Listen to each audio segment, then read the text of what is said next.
হচ্ছে যে মাদকের আমাদের যারা যারা মাদক গ্রহণ করে আমরা তাদের বিরুদ্ধে অ্যাকশন নেই, আর মাদক যারা বেচা কেনা করে, মাদকের যারা ব্যবসায়ী, মাদকের যারা লিডার, তাদের থেকে টাকা নিয়ে এসে আমরা মাহফিল করি, তাদেরকে মাহফিলের সভাপতি বানাই, তাদেরকে দাওয়াতে বড় প্রধান অতিথি বানাই, তাদের থেকে টাকা নিয়ে এসে পোলাপাইন ফুটবল খেলে।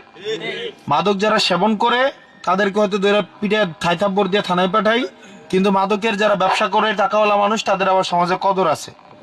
তো তার মানে হচ্ছে আপনি শুধুমাত্র সেবকদের ধরে কোনো লাভ নাই, আপনাকে গোড়ায় হাত দিতে হবে। বাংলাদেশে কি মাদক উৎপাদন হয় নাকি বাইরে থেকে আসে?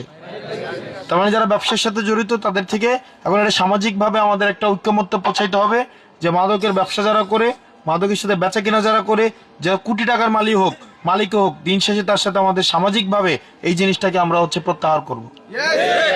আদারওয়াইজ শুধুমাত্র মাদক যারা খায় 200-250-300 টাকা দিয়ে কষ্ট বিষ্ট করে, তারা দুইটা থাপড়ো দিয়া প্রচুর পরিমাণ মাদকের বিরুদ্ধে অভিযান, এটা ওইগুলা এই সভা সমিতির মধ্যেই থাকবে।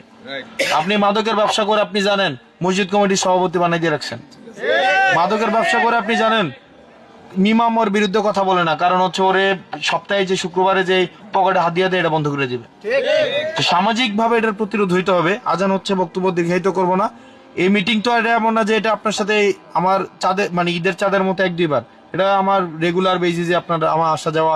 আমি না জানাই বেশি আসি, জানাই আসার থেকে আমি না জানাই বেশি আসছি, এবং আমার প্রায় সময় আসা হয়।